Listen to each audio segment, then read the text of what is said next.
সুপ্রিয় শিক্ষার্থীবৃন্দ, Chittagong college online ক্লাসে তোমাদের স্বাগতম। আমি সহকারী অধ্যাপক ইতিহাস বিভাগ, চট্টগ্রাম কলেজ, চট্টগ্রাম।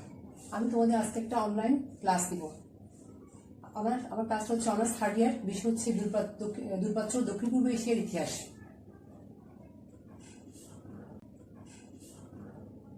আমার আলোচ্য বিষয় হচ্ছে ডাক্তার সানিয়ার তিনটি মূলনীতি ব্যাখ্যা করা এবং 1911 সালের বুর্জোয়া গণতান্ত্রিক বিপ্লবে তার ভূমিকা ব্যাখ্যা করা। আমরা এখানে যা শিখবো আর শিখন ফল দেখি আমরা একটু। শিক্ষা সানিয়ার পরিচয় বলতে পারবে, তার তিনটি নীতি ব্যাখ্যা করতে পারবে, চীনে প্রজাতন্ত্র আন্দোলনের ভূমিকা ব্যাখ্যা করতে পারবে। আমরা এখন সানিয়ার জন্ম পরিচয় দেখবো। আমরা সানিয়ার ছবিটা একটু দেখি। তার জন্ম এবং শিক্ষা জীবন। সে 1806 সালের 12 নভেম্বর ক্যান্টনের নিকট শান গ্রামে এক কৃষক পরিবারে জন্মগ্রহণ করেন। অল্প বয়সে তিনি স্থানীয় বিদ্যালয়ে শিক্ষা লাভ করেন। তিনি মৃত্যুবরণ করেন 12 মার্চ 1995 সাল। জাতীয় চীনের পেশা হচ্ছে ডাক্তার, রাজনীতিবিদ, লাভ করেন। তিনি মেইনলি ছিলেন ডাক্তার এবং এরপরে সে ডাক্তারি বিদ্যায় পারদর্শিতা না করতে পেরে উনি রাজনীতিবিদ হন এবং সর্বশেষে একজন লেখক হিসেবে পরিচিতি লাভ করেন। আচ্ছা, আমরা এখন সানিয়া সেনের কিভাবে তার উত্থান এবং তার কিভাবে পতন হয়েছে এবং প্রধান বিপ্লবে তার ভূমিকা কি ছিল সেটা আমরা দেখবো। সানিয়া সেন ছিলেন আধুনিক চীনের সংস্কারবাদীর অন্যতম। তার নাম আমরা সর্বজ্ঞ স্মরণীয়। তাকে আধুনিক চীনের জনক বলা হয়ে থাকে। চীনের গণপ্রজাতান্ত্রিক মহাবিপ্লবের মহান নেতা মাও সেতুং থেকে আরম্ভ করে সকলেই এক বাক্যে স্বীকার করেন যে 1911 সালে বুর্জোয়া গণতান্ত্রিক বিপ্লবের প্রধান রূপকার ছিলেন ডাক্তার সানিয়া সেন। তিনি একজন দেশপ্রেমিক ও সংস্কারবাদী ব্যক্তি। তিনি বিপ্লব গণবিদ্রোহের মাধ্যমে চীনের জনগণের চেতনা জাগরণ প্রয়োজন সংস্কারের চেষ্টা চালান। তিনি বিপ্লব ও গণবিদ্রোহের মাধ্যমে এখন তার জন্মগ্রহণ করে তিনি বিপ্লবী হিসেবে সে পরিচিতি লাভ করেছিল। সেটা কিভাবে লাভ করেছিল, তার এই অনুপ্রেরণা কার থেকে পেয়েছিল? তোমাদেরকে আমি এর আগে তাইপিং বিদ্রোহ করেছিলাম, সেখান থেকে আমরা জানি যে তাইপিং বিদ্রোহ 6 জন নেত্রী দিয়েছিলেন। তাদের প্রভাব কিছুটা ওনার উপর পড়েছিল।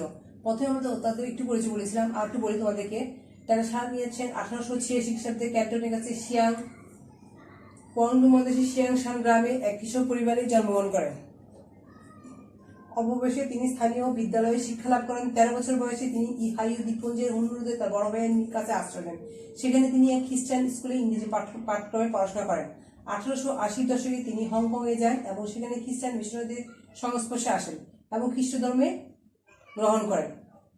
এই পড়াশোনার সূত্রে তিনি বিভিন্ন দ্বীপপুঞ্জ এবং হংকংয়ের সংস্পর্শের স্থানে আসেন এবং সেখান থেকে ওনার মনে গভীর একটা রেখাপাত বিস্তার করে। এই দুই শহরের ওনার হংকং তার মাতৃভূমি, যে বিভিন্ন দেশে ঘোরার ফলে তার মাতৃভূমির যে পার্থক্য করে, সেই পার্থক্য তার সাথে তার মধ্যে একটা প্রভাব বিস্তার করে। তার মাতৃভূমির সঙ্গে পার্থক্য তিনি লক্ষ্য করে বিস্মিত হন এবং তিনি অল্প বয়সে তার এক কাকা ছিলেন যিনি তাইপে বিদ্রোহে যোগ দিয়েছিলেন। এই কাকার সংস্পর্শে তাইপিংদের গুরুত্বপূর্ণ বীরত্বে তিনি অংশগ্রহণ করেন এবং তার সেখান থেকে তিনি সংগ্রামের কাহিনী শুনে শুনে তিনি কিন্তু এই বিপ্লবী হওয়ার স্বপ্ন দেখেন এবং 1825 খ্রিস্টাব্দে চীনে ফিরে আসেন এবং 5 বছর হংকংয়ে চিকিৎসা অধ্যয়ন করে উনি ডাক্তারি বিদ্যা লাভ করেন। এখানে তার একটা কথা বলা যায় যে তার ভাইয়ে কিন্তু তার যে ভাই ছিল সেই ভাইয়ের অনুপ্রেরণায় তিনি কিন্তু এই চিকিৎসাশাস্ত্রে উচ্চ ডিগ্রি লাভ করেন। রাজনীতি দল, তিনি চিকিৎসার জীবিকায় বিশেষ সাফল্য অর্জন না করাতে তিনি চীনের রাজনীতি পরিবর্তনের বিষয়ে আগ্রহী ওঠেন। 1894 সালে তিনি সিনচুং হুই নামে একটি রাজনৈতিক দল গঠন করেন। এই দলের উদ্দেশ্য ছিল চীনের জনগণের জীবনযাত্রার মান উন্নয়ন, শিক্ষা ব্যবস্থার মান উন্নয়ন, কৃষি ও শিল্পক্ষেত্রে আধুনিকরণের অবসান ঘটানো। এরপরে দেখবো যে আমরা রাজনৈতিক দলের পরবর্তী অবস্থায় কি ছিল, সে কিভাবে আস্তে আস্তে একটা বিশাল বিপ্লবী সংগঠন গড়ে তুলেছিলেন। 1895 সালে সিক্রেট সোসাইটি নিয়ে তিনি মাঞ্চু বিরোধী সশস্ত্র অভ্যুত্থান করে ক্ষমতা দখলের চেষ্টা করেছিলেন এবং সেই ক্ষমতা দখলের চেষ্টা করে তিনি ব্যর্থ হলে জাপানে পালায়ন করেন। এই সময় তিনি ইউরোপ এবং আমেরিকায় সহ বিভিন্ন দেশ ভ্রমণ করে প্রবাসী দেশে যোগাযোগ চালিয়ে যান। বিভিন্ন ভ্রমণ করেন এবং প্রবাসী চীনের সাথে যোগাযোগ চালিয়ে যান। আর 1900 থেকে 1905 সাল পর্যন্ত তিনি মাঞ্চু সমস্যা উৎখাতের জন্য বিপ্লবী সংগঠনগুলি সাহায্য করেন। আমরা জানি যে তাইপিং বিদ্রোহ, বক্সার বিদ্রোহ, এরপর অনেকগুলো বিদ্রোহ তোমাদের পড়িয়েছিলাম। সেই বিদ্রোহগুলির অনেকগুলো গুপ্ত সমিতি ছিল, বিপ্লবী সংগঠন ছিল। সেই বিপ্লবী সংগঠনগুলি সবসময় সহযোগিতা করেছে এবং সেই বিপ্লবী সংগঠনগুলি ঐক্যবদ্ধ চেষ্টা করেন এবং সমস্ত বিদ্রোহীরা তার নেতৃত্ব শেয়ার করে নেন। এর ফলে 1905 সালে তুং মেং হুই নামে একটি সংগঠন গড়ে তোলেন। এই সংগঠনের মেইন উদ্দেশ্য ছিল কি, তোমাদেরকে বলছি পাঁচটা, আমরা ছয়টা দেখবো। প্রথম হচ্ছে মাংস বংশকে অপসারণ করা, চীনের প্রধানত্ব প্রতিষ্ঠা করা, জমিগুলোকে জাতীয়করণ করা, অন্য দেশগুলোকে চীনের বিপ্লবের জন্য সমর্থন আদায় করা, বিশ্বে শান্তি স্থাপন করা, এবং 6 নম্বর হচ্ছে উদ্দেশ্য এবং আদর্শ সামনে রেখে অল্প কিছুদিনের মধ্যে বিপ্লবী দলগুলোকে সংঘবদ্ধ এবং তরুণ ছাত্র সমাজে সমর্থন পাবার জন্য ডাক্তার সেন শান 3টি মূলনীতি ঘোষণা করেন। আমরা এরপরে তার মূলনীতিগুলো ব্যাখ্যা করব। তার মূলনীতিগুলো ছিল কি কি? জাতীয়তাবাদ 1, 2 হচ্ছে গণতন্ত্রবাদ, তোমরা ছিল নাম্বার দিয়ে বলতে পারো, এমনি বলতে পারো, এবং জনগণের জীবনযাত্রা বা সমাজতন্ত্র।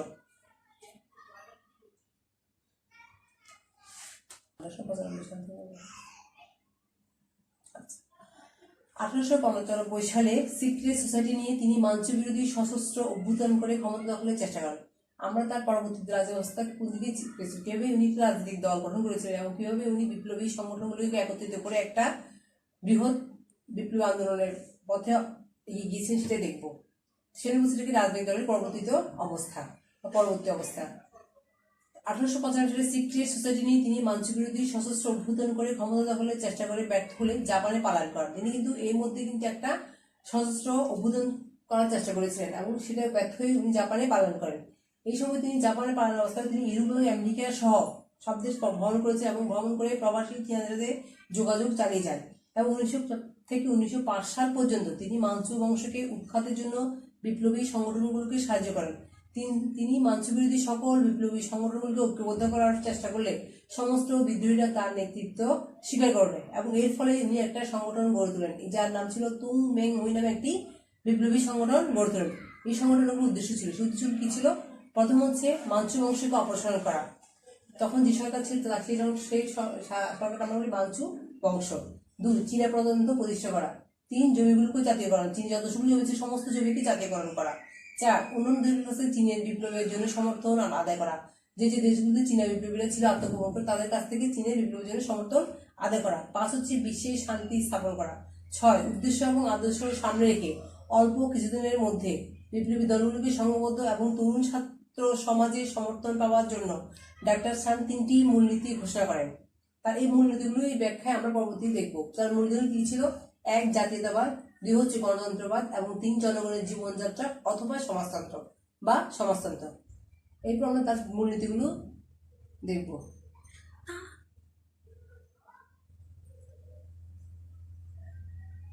তার মূলনীতিগুলির বৈশিষ্ট্য। জাতীয়তাবাদ,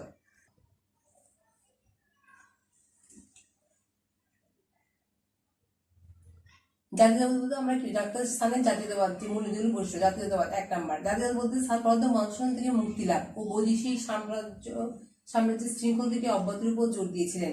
ভবিষ্যতে চীনা জাতীয় রাষ্ট্রে ঐক্যবদ্ধ জাতিসত্তা প্রতিষ্ঠা চেয়েছিলেন। উনি একটা জাতীয় চীনা রাষ্ট্র এবং ঐক্যবদ্ধ জাতিসত্তা প্রতিষ্ঠা করতে চেয়েছিলেন। সাম্রাজ্য বিরোধিতা বলতে সাম্রাজ্যবাদী শৃঙ্খলের সাম্রাজ্যবাদী বিরোধিতা বলতে আমরা জানি যে চীনের মুক্তকরণ ছিল, যে আপনি যদি বলেন চীনকে যে বিদেশিরা ভাগ বাটা করে নিয়েছিল, তাদের সেখান থেকে সেই সাম্রাজ্য দখল করেছে চীনকে, ইংল্যান্ড, আমেরিকা, ফ্রান্স, তাদেরকে উনি সাম্রাজ্যবাদী বলতে বুঝিয়েছেন। তো এখানে সাম্রাজ্যবাদী শৃঙ্খলার মতো এই জন্য ওরা সাম্রাজ্যবাদী যে দেশগুলো ছিল তাদের শৃঙ্খলার মোচনের কথা তারা উনি বলেছেন। অর্থনৈতিক কথা বলেছেন তিনি এশিয়ার সংগ্রামে জাপানের পক্ষে, এশিয়ার সংগ্রাম তিনি জাপানের পক্ষ এবং শোষিত সর্বহারা শ্রেণীর ক্ষেত্রে রাশিয়ার পক্ষাবলম্বনের পদ্ধতি দুই দেশকে অনুসরণ করতে বলেছে, একটা হচ্ছে জাপান আর একটা হচ্ছে রাশিয়া। তা এখানে আমরা আসবো গণতন্ত্র। তার দ্বিতীয় নীতি ছিল গণতন্ত্র। একটি গণতন্ত্র হচ্ছে একটি সাংবিধানিক প্রণালী, সংবিধান রচনা করে সমস্ত পৃথিবীকরণের মাধ্যমে স্বতন্ত্রীকরণের উপর গুরুত্ব আরোপ করে। তারপর হচ্ছে সমাজতন্ত্র। সানি আসে তৃতীয় নীতি হল সমাজতন্ত্র। সমাজতন্ত্রের দৃষ্টিভঙ্গি ছিল পেটি বুর্জোয়া কল্পনাব সমাজতান্ত্রিক ধারণার প্রতিফলন। মনে প্রাণে বিশ্বাস করতেন যে যদি উনি মনে মনে বিশ্বাস করতেন যে জমির মালিকানার ক্ষেত্রে সাম্য প্রতিষ্ঠা করা যায় তবে একদিক চীনের কৃষকেরা সামন্ততান্ত্রিক শোষণ থেকে নিষ্কৃতি পাবে এবং অন্যদিকে চীনে পশ্চিমী পুঁজিবাদীর উত্থান রোধ করার সম্ভব। উনি রাশিয়ার মতো একটা সমাজতন্ত্র চেয়েছিলেন। রাশিয়ার দৈনিকদের মতো তিনি বিশেষ করতেন যে আমূল ভূমি সংস্কারের মাধ্যমে পুঁজিবাদের উত্থান ঠেকানো সম্ভব হবে, তাহলে কৃষকরা মূলত উপকৃত হবে এবং সমতা, একটা দেশের মধ্যে সমতা সৃষ্টি হবে। উনি চীনের কৃষকদের সংরক্ষণ থেকে নিষ্কৃতি দিতে চেয়েছিলেন এবং অন্যদিকে উনি পশ্চিমী পুঁজিবাদের উত্থান করার পক্ষে উনি ছিলেন এবং উনি উত্থান মনে করতেন যে সরকার পুঁজি নিয়ন্ত্রণ করলে মালিক শ্রমিকের বিরোধের তীব্রতা কমে আসবে।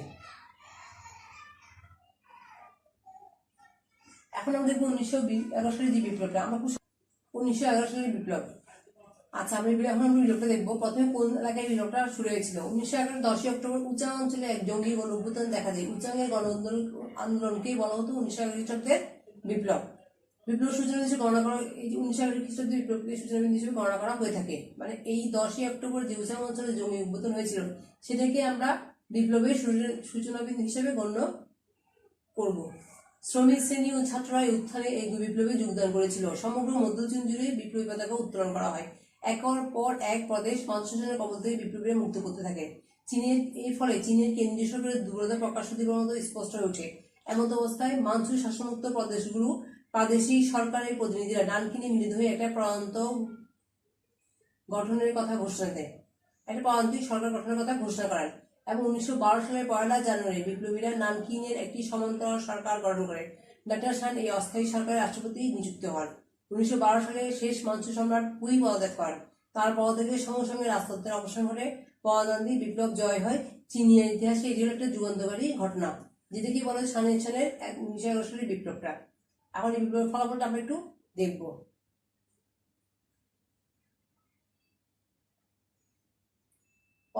প্রজাতান্ত্রিক বিপ্লবের ফলাফল। আধুনিক চীনের ইতিহাসে 1911 সালের প্রজাতান্ত্রিক বিপ্লবের ফলাফল ছিল সুদূর প্রসারী। আমি তোমাদের সংক্ষেপে বলেছি, তোমরা বইগুলো একটু ভালো করে পড়বে এবং কয়েকটা বই পড়ে, তোমাদের আমি একটা বইয়ের নাম দিয়েছিলাম আগে, সেই বইগুলো দেখবে এবং ভালো করে দেখবে। আমি এখানে সংক্ষেপে বলেছি তোমাদেরকে। প্রথমত এই বিপ্লব ছিল, বিপ্লবের মধ্যে দিয়ে চীনের 2000 বছরের পুরনো রাজতন্ত্রের অবসান ঘটে। প্রথমত হচ্ছে এই বিপ্লবের মধ্যে চীনের 2000 বছরের পুরনো রাজতন্ত্র ছিল, সেই রাজতন্ত্রের অবসান ঘটে। 2 নম্বর হচ্ছে এই বিপ্লব ছিল জাতিগত সংকীর্ণতা থেকে সম্পূর্ণ মুক্ত। কারণ চীনা, উনি বিশ্বাস করতেন যে চীনে যতগুলো আছে, যেমন চীনে যতগুলো জাতি ছিল, মাঞ্চু, মঙ্গল, মুসলিম, তিব্বতী, চীনাদের নিয়ে জাতি রাষ্ট্র গঠনের স্বপ্ন উনি দেখেছেন। তাই উনি বলেছিলেন এখানে জাতিগত সংকীর্ণতা থেকে মুক্ত, এই কথা উনি বারবার বলেছেন। মানে সমন্বিত জাতি গঠনের ধারণা এখানে একবারই নতুন ওদের। তৃতীয় ছিল বিপ্লবের পর চীনের জনগণের মধ্যে নতুন চেতনার উন্মেষ লক্ষ্য করা যায়। 1911 খ্রিস্টাব্দে চলমান বিপ্লব চীনের পরিস্থিতিকে পরিবর্তন করাতে পারেনি সত্য, কিন্তু তার পরিবর্তনে মুক্ত করে দিয়েছিল। এরপরে কি চীনের জনগণের মধ্যে একটা নতুন চেতনার উন্মেষ লক্ষ্য করা যায়। পরবর্তী এর ফল কিন্তু প্রথমে বলেছি যে এর ফলাফল ছিল শুধু প্রসারী। 4 নম্বর, এই বিপ্লবের ফলে চীন আধুনিক জাতীয় যাত্রা শুরু হয়। চীনে জাতীয় রাষ্ট্রের ধারণা তা লাভ করে, অর্থাৎ চীনের গণব্যবস্থার প্রবর্তন, যে ব্যবস্থাটি প্রবর্তন সেটা নতুন ধারণার সূচনা করেছিল। চীনের সাংস্কৃতিক বিপ্লবে একটা মনোজগৎ তৈরি করেছিল। তাহলে পরিশেষে আমরা বলতে পারি এই বিপ্লব ছিল মাত্র 83 দিনের। এই বিপ্লব ছিল 83 দিনের বিপ্লব সম্পন্ন ছিল। বিশ্বের ইতিহাসে এত অল্প মধ্যে এই ধরনের মহাবিপ্লব ঘটনার নজির পাওয়া যায় না। তবে এই বিপ্লব সম্পূর্ণ যে সব ব্যর্থ হয়েছিল সেটা আমরা বলবো না। ব্যর্থ তো সফল এবং ব্যর্থটাই ছিল বিপ্লবের। যেগুলো বিপ্লব একটা কি থাকে, 2 ধরনের দিক ছিল। একটা ফলাফল থাকে, একটা হচ্ছে সফলতা, একটা হচ্ছে ব্যর্থতা।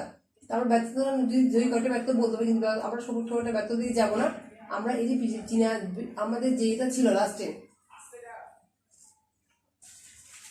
ডাক্তার সানিয়েছেন 3টি মূলনীতি। আমাদের মেইন প্রশ্ন ডাক্তার সানিয়েছেন 3টি মূলনীতি ব্যাখ্যা করো। চৈনিক সমাজে তার নীতিসমূহ গঠনে কতটুকু সফল হয়েছিল। অবশ্যই তার এই বিপ্লবটা চীনের পরাজয় যথেষ্ট ফলাফল বিস্তার করেছিল। তাহলে আমরা আজকে এরপরে তোমরা এই জিনিসটা একটু ভালো করে দেখবে। আমি প্রথমে তোমাদের ডাক্তার সানিয়েছেন 3টি মূলনীতি ব্যাখ্যা করো এবং তার নীতিসমূহ প্রবর্তনের সমাজের কতটুকু সফল হয়েছিল সেটা বিশ্লেষণ করো। এই পশ্চাৎবৃন্দ, এতক্ষণ আমরা বিপ্লবের ফলাফল দেখলাম। ফলাফল পরে আমরা শেষে বলতে পারি যে এটাকে আধুনিক চীনের তদন্ত প্রতিষ্ঠায় ডাক্তার সানিয়েছেনের ভূমিকা ছিল অত্যন্ত গুরুত্বপূর্ণ।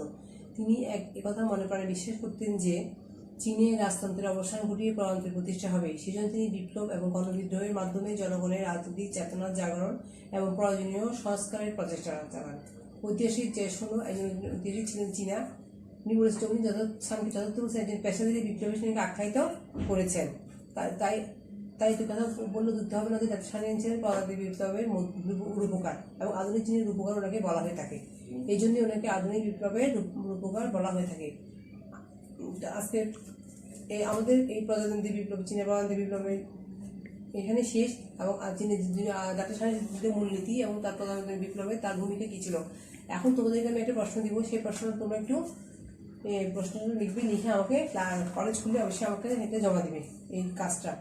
প্রশ্ন হচ্ছে ডাক্তার সাহেব এসে 3টি মূলনীতি ব্যাখ্যা করো, তার বিপ্লবে তাৎপর্য বিশ্লেষণ করা। মানে এতে বিপ্লব তাৎপর্য বলতে আমরা ফলাফলটাও ব্যাখ্যা করবো, মূল আমরা যে সফলতার ব্যর্থতাটা বিশ্লেষণ করবো। সুপ্রিয় শিক্ষার্থীবৃন্দ, আজকে এখানে আমার ক্লাস শেষ। নেক্সট তোমাদের অনলাইন ক্লাসে আবার দেখা হবে। ভালো থেকো সবাই, সুস্থ থেকো। আজকের মধ্যে এখানেই সমাপ্ত।